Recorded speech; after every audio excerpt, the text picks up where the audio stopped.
So, in the last month, just as former President Trump has been racking up primary wins in Iowa and New Hampshire, something else has been happening on the Democratic side. Thank you. President Biden has slowly but surely started to activate campaign mode. Thank you. And it's going to go to my head. Please. On the trail right now, he's particularly focused on shoring up his standing with Black voters. And on South Carolina, which holds the first official Democratic primary contest this weekend. The point is that I've been blessed to worship here before as well. One of his first campaign events of 2024 was at Mother Emanuel A.M.E. Church in Charleston. The word of God was pierced by bullets and hate and rage. In his speech that day, Biden spoke about the dangers of white supremacy. Not just gunpowder, but by a poison. Poison that's for too long haunted this nation. And the setting was no accident. Considering Mother Emanuel is the place where 9 churchgoers, all Black, were murdered by a white supremacist in 2015. From that day, this nation saw this congregation, this community, demonstrate one of the greatest acts of strength I have ever seen. But a few minutes into his speech, the truth is under assault in America. As a consequence, so is our freedom, our democracy, our very country, because without the truth, there's no light. Without light, there's no path from this darkness. If you really care about the lives lost here, you should honor the lives lost and call for a ceasefire in Palestine. He was interrupted by protesters calling for a ceasefire in Gaza. That's all right. That's all right. The rest of the crowd started chanting in support of Biden as the protesters were escorted out of the event.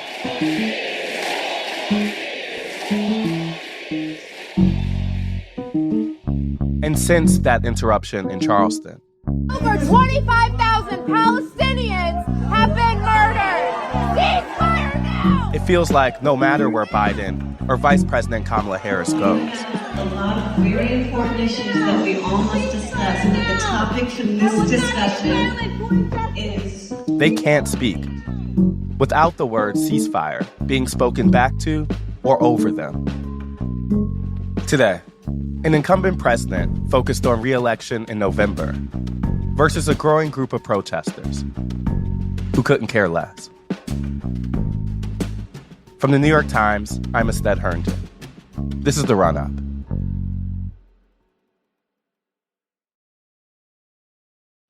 Hey, can you hear me? Yes. Hi, how are you all? I'm good. How are you? I'm doing okay. I appreciate you taking some time out to chat with us. Earlier this week, I spoke with 2 of the protesters from the Mother Emanuel event.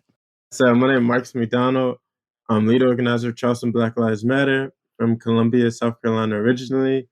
And I'm Tamara. I am an organizer for Free Palestine Charleston and a collaborator with Charleston Black Lives Matter. Tamara is a Palestinian American. And I have been educated on this topic my entire life. Marcus grew up in the Mother Emanuel community. And when he found out Biden was coming to speak at the church, he found it offensive.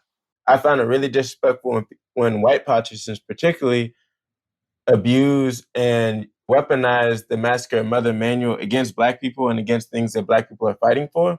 So for Biden to come here with blood on his hands, that's why, okay, boom, we have to organize. Initially, Marcus was supposed to speak. We knew that we were kind of stepping into a Black space, and we didn't want to disrespect that or step on any toes. But says he was barred from entering the church that day. Tamara spoke instead. But they were Marcus's words, and the entire organization was initially supposed to be behind Marcus and stand in solidarity with him as a member of the Mother Emanuel community. And in videos from the protests, you can hear her interrupt the president. I thought that my words were incredibly clear. I told him that if you really care about the lives lost here, then you should honor the lives lost and call for a ceasefire in Palestine.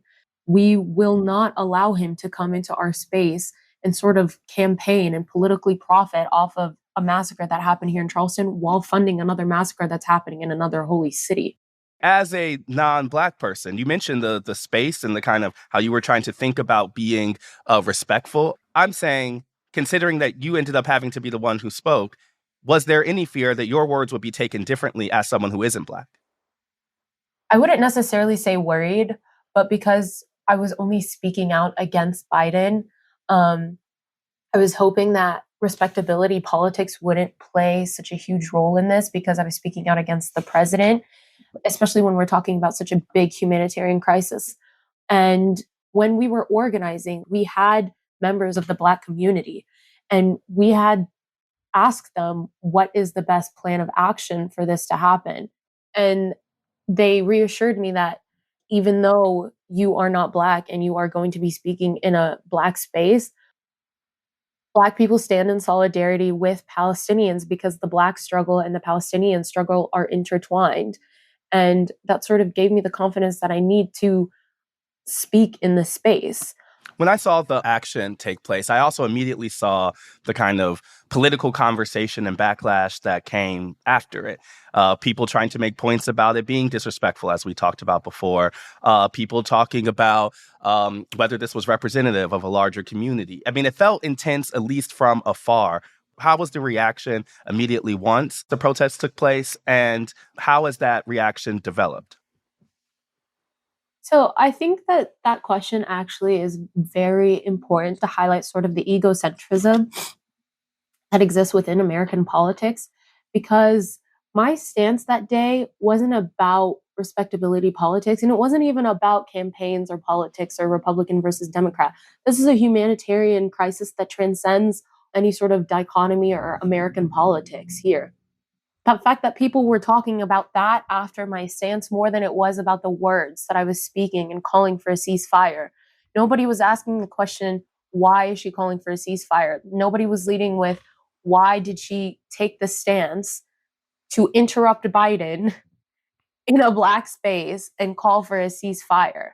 One of the reasons I wanted to talk to you all is because while your action might not be focused on electoral politics, certainly this theme has become and entered the electoral political arena. Biden has been interrupted at several campaign events that started with Mother Emanuel. There's a larger question about young people in this election and how they feel about Biden, specifically driven by the crisis in Gaza. So I guess I'm saying, when you all take your protest actions, are you thinking about any of that electoral politics impact? Or is it just getting the substance of the message out there? I think that, again, I just wanted to reiterate that there is an egocentrism with sort of kind of like centralizing the Democrat versus Republican race in our, like, any sort of political conversation or topic. Again, this isn't a Republican versus a Democratic issue, nor is it a tactic to be used as a sort of way to garner votes in the upcoming election. This is a humanitarian crisis, and over 25,000 people now have died. So our stance needs to be taken exactly like that. It's not lightly, and it's not supposed to be used as a tactic to be talk about the upcoming election. I totally understand that we're working from different positions here. Like, I guess I'm asking because part of the effort in talking to you is understanding the relationship between protest actions and electoral politics. But you're free to reject the premise, as you have. I was looking at the list of demands that you all put out recently. And one thing that stuck out to me is that while the calls for a ceasefire are certainly central into what you said in the church, that the list of demands go far beyond just for Biden the calls for a ceasefire. It includes things like an end to the normalization of Zionism and violence against Palestinians in every aspect of their lives, including but not limited to media narratives, institutional support, and government backing. If Joe Biden were to call for a ceasefire, I guess I'm asking you, like, if Joe Biden were to do it, which obviously he hasn't, and that's the core of the call or message, would that be enough for y'all? Well, I mean, calling for a ceasefire is a minimum, and he's not even giving us that. Asking the president to stop funding a genocide is a minimum. Asking to allow aid into a country that has 2 million people displaced with their homes being bombed constantly is a minimum. Asking to stop using the use of illegal phosphorus gas is a minimum. So all of these things are basic levels of human decency and things that we should be doing as a minimum. And that's not even something that we are doing as a country of the United States, because we have gotten so normalized with the idea of dehumanizing Palestinians and the way we talk about Middle East. in Palestine in general. Mhm. One thing that kind of strikes me anecdotally is like a difference in the way that activism has treated electoral politics in the last like 5-8 years, right? Like I remember talking to kind of like Black Lives Matter protest or activism at the earlier stages, and there was much closer connection between their own actions and progressive wings of the Democratic Party than there seemed to be in what you all are telling me on this issue here. I guess I'm saying forget like Joe Biden, whatever. In your own space of organizing and activism, how has that changed in the last 10 years? And has the relationship to electoral politics in general changed in your time? I think it is indicative of how far right the Democratic Party has gone and centrist after 2020. I remember as I was getting an organizer, being in the scene, a lot of the Democrats and liberal people were so gung ho and supportive of BLM and the work we're doing, and then we started doing our abolition work. We started doing our like more mutual aid and like central things to hold these institutions accountable.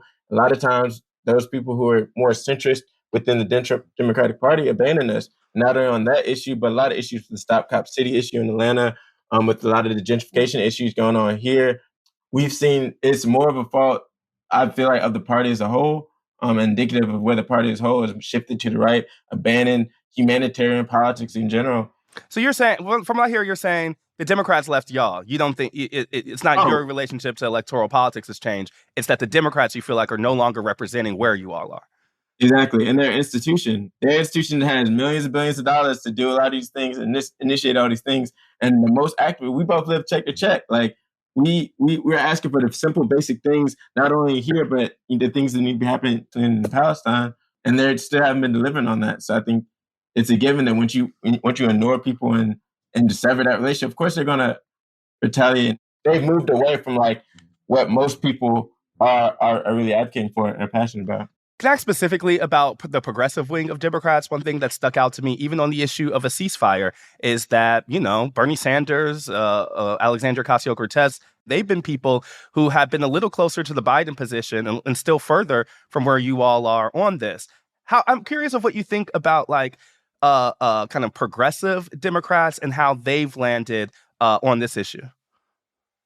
Well, again, it goes back to institutions. Even Bernie Sanders and AOC, there's money in their pockets and there's blood on their hands. So again, that's another reason why a lot of grassroots organizers have shifted away from a lot of the people who, again, have abandoned us and they said they're about X, Y, and Z. But yeah, go ahead, Tamara, you gonna say something? I was just gonna say, I'm like very interested, like curious about how this conversation led to us talking about other candidates when we're just here trying to sort of continue advocating for a ceasefire and for the liberation of all people. Like asking questions about representatives or Democratic affiliates, like who are states and miles away, who will do nothing to impact us here, is honestly irrelevant, because at the end of the day, the polarized parties that exist in the United States is sort of a byproduct of the system that the United States worked to build, and the lobbying and corporation systems that they chose to have continue funding whichever party or whatever, like Democrat or Republican, it doesn't matter. Well, can I say why I'm asking? Yeah, go ahead. Because one thing that sticks out to me about talking to you, as someone who also talks to grassroots conservatives, is they see the party as a vehicle to be taken over, right? You talk to Trump kind of wing, who are really mad at the foreign policy establishment of the Republican Party. They specifically talk about how the reason that they care about electoral politics is because they see the party as a vehicle that can return power to said people. And that's part of the reason they're engaging in it. One of the reasons I am asking is because it does seem interesting to me that you all have not made that same calculation. And I guess I'm just wondering why. That's all I'm asking. Yeah, and I think that your point about power is also sort of problematic, because that's not what we're trying to do, nor are we thinking about power in the first place. We're thinking about equity and accessibility and liberation, honestly. I understand it is not your intention, but there are arguments mostly made by people who maybe think more respectability politics, who maybe think more traditionally whatever, that whether it is your intention or not, that the act of the protest has an electoral backlash that could benefit people who would be even more further from what you believe, even further from these demands, that it helps Republicans. And I know I see you squirming at the idea. I'm just saying, Can you tell me the response? Tell me the response. Well, we've already sort of reiterated that response. Yeah, I would love to hear it just directly. We think that question is irrelevant because, again, it's very indicative of an egocentric idea that we're, once again, centralizing Democrats versus Republican in a humanitarian issue. Mm-hmm. And again, trying to sort of weaponize what we did to say we're with or against a certain political party takes away from the attention of what we were trying to actually do in that church, which is bring light to the ceasefire, the genocide in Gaza, and call for a ceasefire. I totally get the substance of what you're saying. I guess I'm kind of confused how interruption of a campaign event is also supposed to have no campaign relevance, right? Like, it's to your point, like, it is a campaign event, and the president can't speak at them, which is fine, but it does seem to have some electoral impact. It's hard for me to kind of understand how taking an action at a campaign event, it's crazy for me to ask about the electoral impact of said thing. This isn't about his campaign event as a president in the future. This is about him being the standing president and with the historical position that he's taken on the Palestinian issue. So that stance wasn't about the electoral coming forward. It was about him being the president now. Well, let me ask, maybe as my final question, about your own electoral positions individually, separate from whatever. Like, do you plan to vote in November? Can I ask that? Is that allowed? I mean, absolutely. Our voices will not be taken away from us. Okay. But again, we will not limit ourselves to choosing between the lesser of two evils.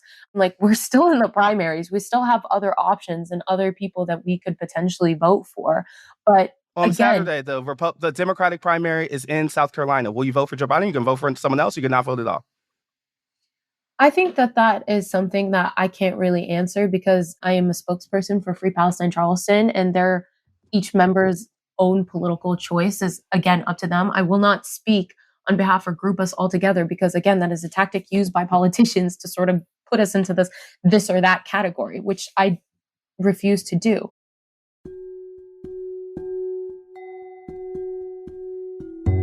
For the most part, the protesters are not concerned with how their actions impact the election, which is not surprising, considering that's not really their job.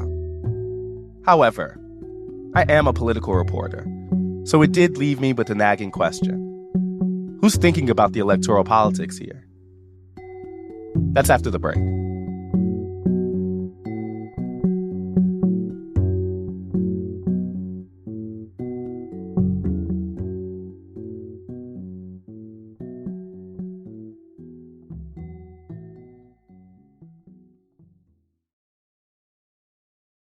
In the months since the October 7th terror attack and Israel's ongoing military response, the growing pressure on President Biden to support a ceasefire in Gaza is not just coming from activists.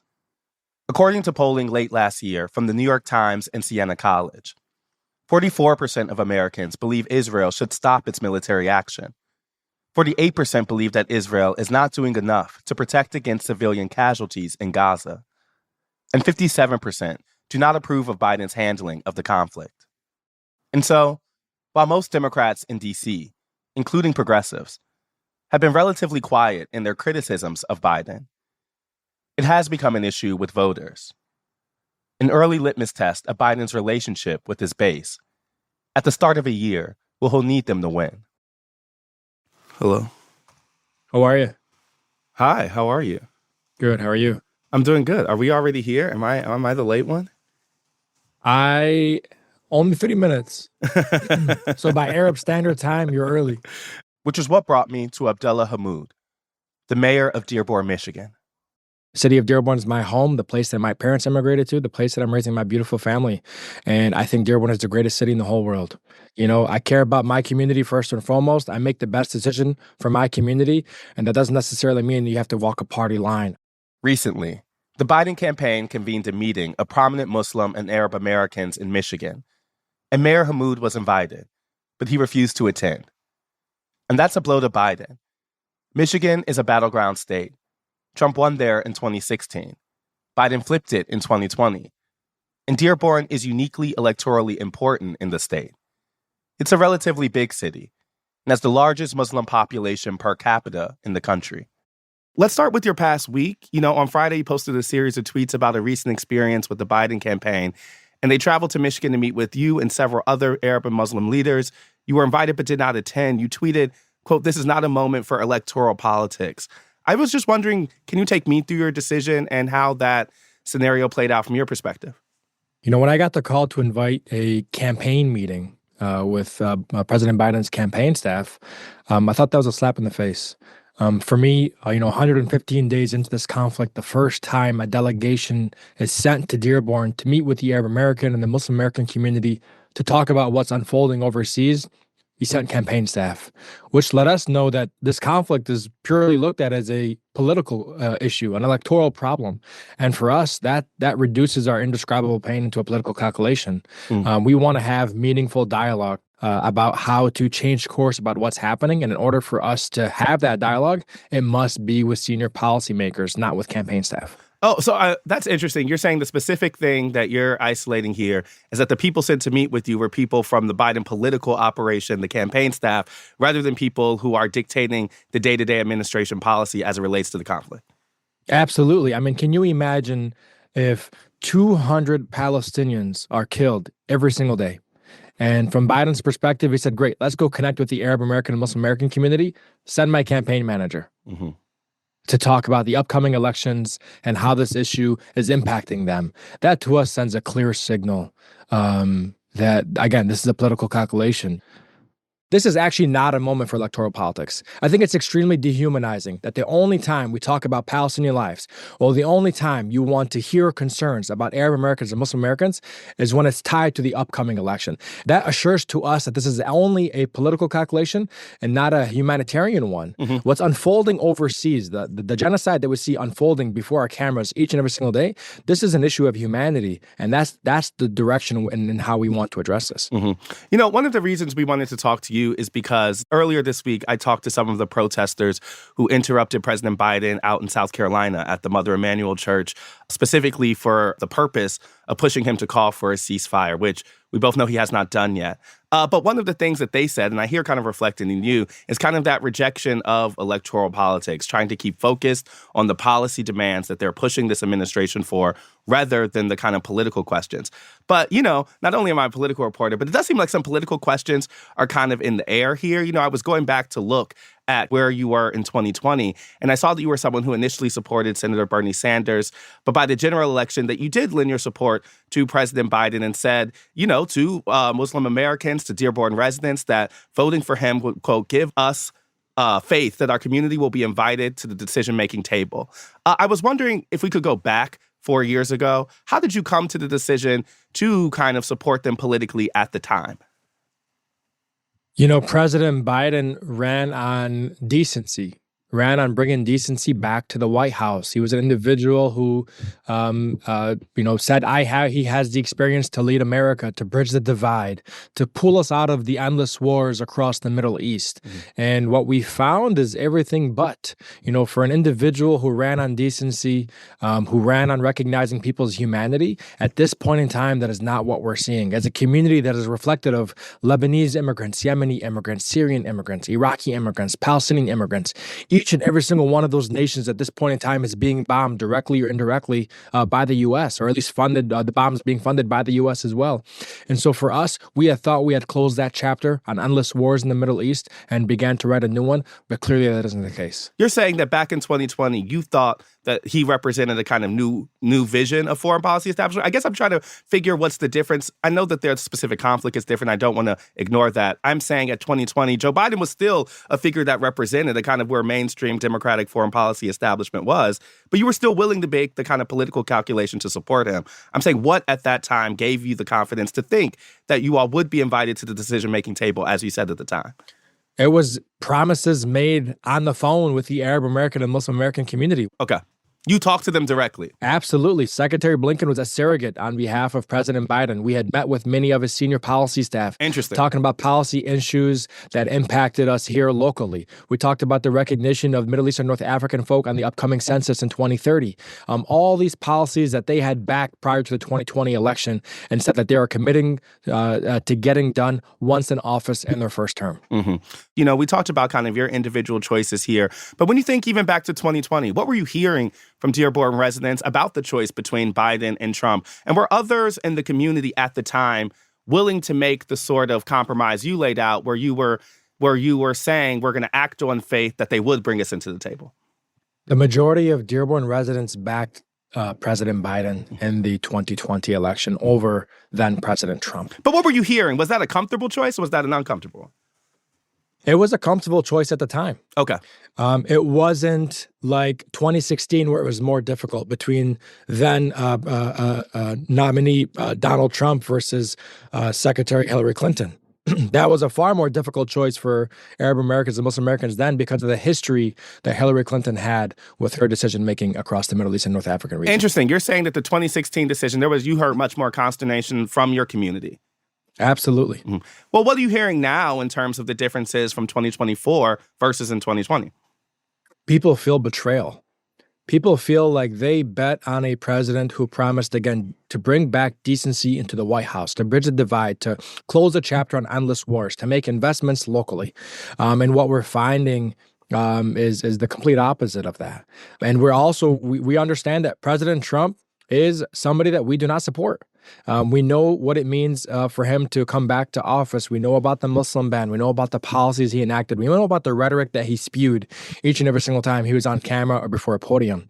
But what we're saying right now is, let's talk about demanding a ceasefire from this current president who made promises to us that decency would lead, that humanity would be at the forefront, that our concerns would be listened to. And for us, we are a mature enough community where you can put the pen in our hands and we can collectively co-govern and co-write that policy about how to move forward because we have the firsthand experience of what it's like to live overseas under occupation, under apartheid, under siege, under death and destruction. The other thing that comes to mind, I think this is specific to our political reporting, which has tried to focus on Biden's relationship with members of the Democratic base. I remember, doing some reporting about a Black electorate, and there was a sense among some people that they defined themselves as Democrats because of what Republicans did, not necessarily but because of Democrats did. I'm wondering how that sentiment lands with you as a Democratic elected official, and how would you describe your own relationship between how you place your priorities within the larger context of the party that you work in? I'm currently in a nonpartisan role as mayor of the city of Dearborn. Mm-hmm. I was elected Democrat prior to in the state legislature. What I would tell you is the way I approach it is I look at policy by policy, and I'm not one who cares much for labels. And that largely has to do with growing up being labeled so many things, having grown post 9/11. I remember walking home from school just days after 9/11, I had a gun pointed at me where somebody said, "Keep walking before we decide to shoot you Muslim kids." And I saw all the rhetoric, the bigotry, the anti-Arab sentiment, the Islamophobia for being a Muslim and Arab. And so I actually am one who likes to strip away the labels and talk about what's actually on the table. Whatever the best policy is to move forward for your constituents. Mm-hmm. Certainly in this community, to your point, you do have residents across Dearborn, or Arab Americans more broadly speaking, and Muslim Americans who are Democrats because the Republican Party refuses to basically have us at the table. But with the Democrats, what we're finding is, yes, they are the big umbrella, big tent party, but they have the Arab Americans and the Muslim Americans kind of at the outskirts and the edge of that tent. And so when it does rain, we're the first to get splashed on. Mm-hmm. I was thinking about politicians like you, like Rashida Tlaib, another Michigander, and I'd include other politicians. Think about Congressman Ilhan Omar, who have tried to push the Democrats on changing its relationship not only to Muslim Americans, but on policy stances like issues of Israel's actions. And that's come a blowback very clearly. I mean, how do you navigate what you see as the responsibility to change that umbrella you talk about and the reality that it almost inevitably comes with the vitriol, with the anti-Arab sentiment, with the Islamophobia you're talking about? Like, you get what I'm saying? Like the uphill battle seems so uphill. It seems uphill, but what's the alternative? You can't just sit on the sideline and have everybody move forward. I think if you actually look at the polling, what you're finding is the leadership of the Democratic Party is not representative of the electorate they're trying to represent. 50% consider what's unfolding overseas a genocide. Yet if you look at our congressional leaders, if you look at our presidents, if you look at other elected Democrats, they have not called for a ceasefire. They're actually not following and heeding the concerns of the constituency they're there to represent. You know, this is not going to be a perfect analogy, so I know that these two things are not exactly the same. I want to say that. But I think back to 2020 when I remember a lot of elected Democrats kind of wrestling with how to deal with an activist class that was pushing on issues of racial justice, that was embracing calls to do things like defund the police. And I remember specifically the kind of step back that a lot of those Democrats took once they thought maybe activists had gone too far. I'm wondering for you as an elected official, I know this isn't a moment that you feel for in electoral politics, but is there any way that language has to be maintained focused on ceasefire? Is there any strategy that has to go into creating kind of mass public support for this issue? Like, how much do you think about getting people to agree with you versus you think about saying what you think is correct? Does that make sense? It's a very interesting question. I like to say this. I have a simple value statement that I believe in, that my residents believe in. I do not believe in the killing of innocent men, women, and children. Unfortunately, our congressional leaders, our president, his officials, all believe that there is a qualifier to this statement, that there are exceptions to this rule. I don't think there are exceptions. There should be no exceptions. And anybody who places an exception on a value statement of no innocent man, woman, or child should be killed is telling me more about their moral compass than anything else. You know, I really do get what you're saying. At the same time, these protests, or even, let's say, your tweets to make clear that you won't meet with the Biden campaign staff when they're coming to Michigan, have created a PR electoral issue, thorn in the campaign side. I guess a question I have for you is some people have argued that this is going to create a real electoral problem for Biden among a Muslim American community, among Arab Americans, maybe specifically even in Michigan. As someone who is a leader of that community in that state, how real do you think those concerns are? The concerns are real, but the conversation to be had about the problem that's being created, yes, that question should be placed back into the lap of the president. What will you do to earn the trust and respect of the constituency you're trying to represent? I've run for office 4 times.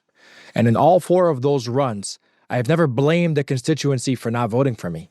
That's an opportunity for you to look in the mirror and ask yourself, what do I need to do? And so again, that question should be positioned to the candidate and not to the people that are trying to make sure their concerns are heard. Just so you know, we have put this question to the Biden campaign, okay? Yeah. And actually the response that we got was pretty much added to, certainly they would say they can take the concern seriously. I don't want to downplay it.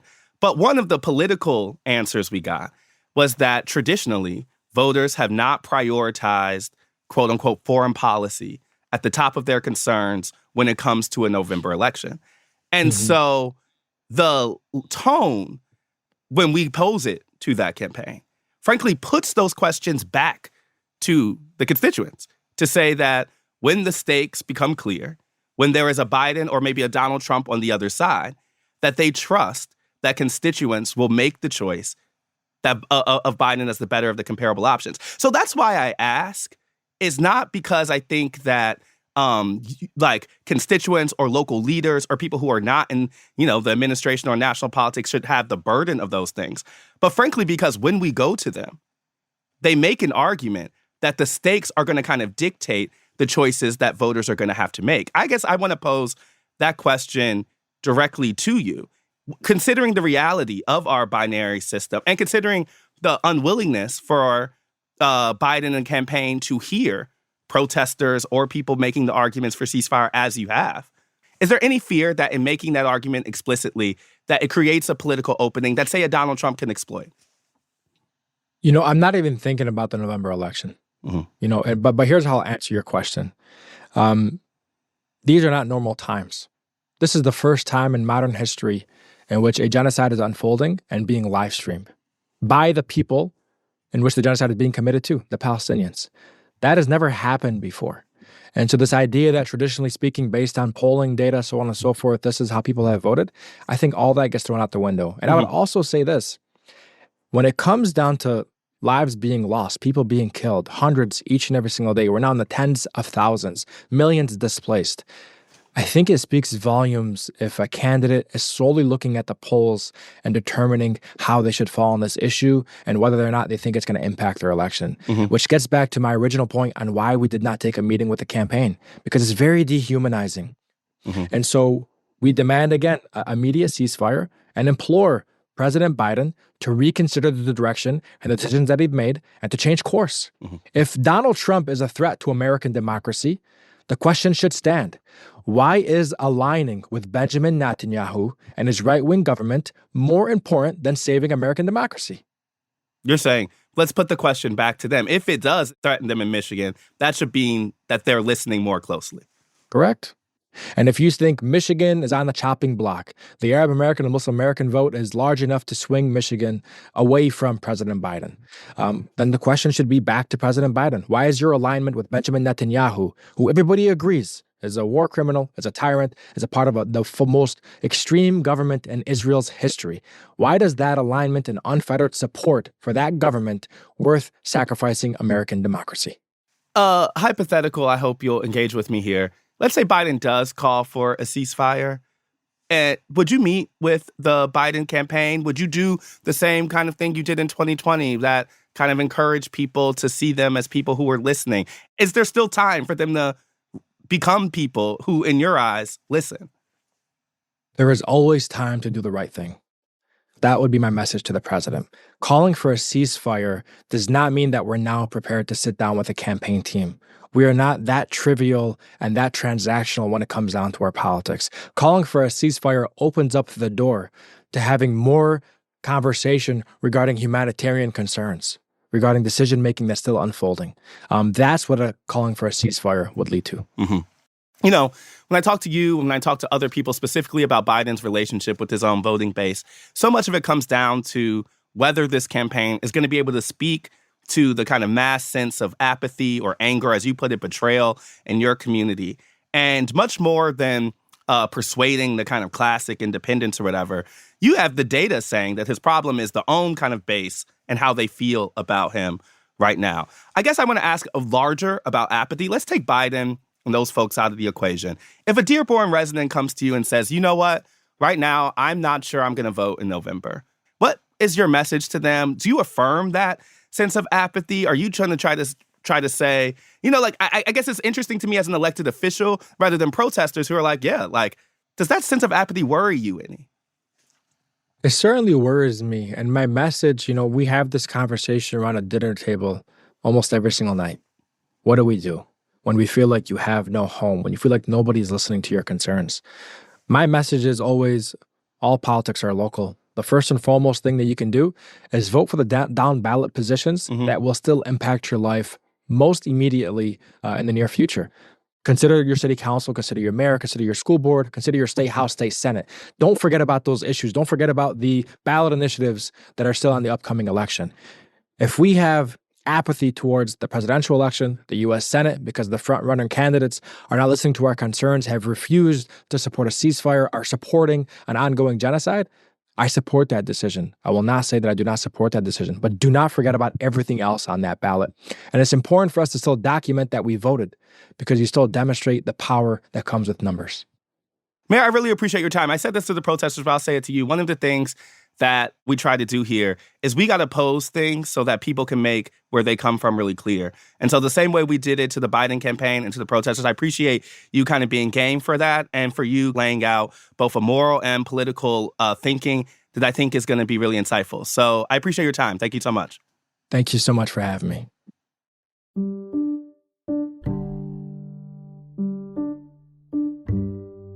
Following our conversation with Mayor Hammoud, we reached out to the Biden campaign for a response to the protesters and the mayor's decision to skip the meeting. A spokeswoman referred us to, quote, more than 100 meetings that Biden has done with state and local leaders concerning the conflict. As for the protesters, the campaign pointed to what the president said in South Carolina from the pulpit of Mother Emanuel. shortly after Tamara was escorted out of the building. I understand their passion, and I've been quietly working with the Israeli government to get them to reduce and significantly get out of Gaza. I'm using all that I can to do that.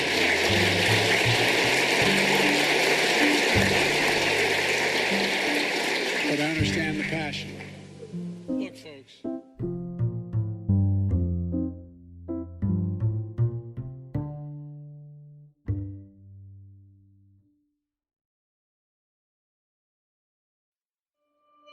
That's the run-up for Thursday, February 1st, 2024. And now, the rundown. I feel that this bodes well for the future. I think we've planted our flag. I think we've made a statement that things are going to be different. Last week, a Manhattan jury ordered Donald Trump to pay more than $83 million in damages for defaming the writer E. Jean Carroll. In an interview on Monday, Carroll recounted the experience of coming face-to-face with Trump in the courtroom. He was nothing. He was a phantom. It was the people around him who were giving him power. He himself was nothing. It was an astonishing discovery for me. He's nothing. We don't need to be afraid of him. Trump promised to appeal the decision. Nikki Haley also weighed in.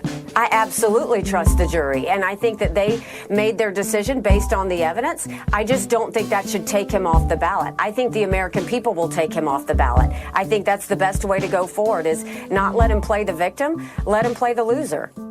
And separately, Trump has continued to mock Haley, his last major primary challenger. He issued a warning to her supporters on Truth Social, writing, quote, "Anybody who makes a contribution to bird brain from this moment forth will be permanently barred from the MAGA camp." There are 2 days until the Democratic primary in South Carolina and 278 days until the general election. See you next week, and happy Black History Month.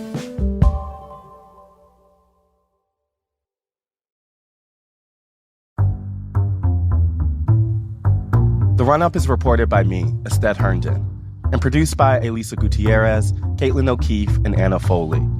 It's edited by Rachel Dry, Lisa Tobin, and Franny Kartoff, with original music by Dan Powell, Marian Lozano, Pat McCusker, Diane Wong, Sophia Landman, and Alicia Beitub. It was mixed by Sophia Landman and fact-checked by Caitlin Love. Special thanks to Paula Schumann, Sam Dolnick, Larissa Anderson, David Halfinger, Maddie Masiello, Mahima Chablani, Tara Godwin, and Jeffrey Miranda. Do you have a question about the 2024 election? Email us at therunup@nytimes.com. Or better yet, record your question using the voice memo app on your phone, and then send us the file. The email again is therunup@nytimes.com. And finally, if you like the show and want to get updates on latest episodes, follow our feed wherever you get your podcasts. Thanks for listening, y'all.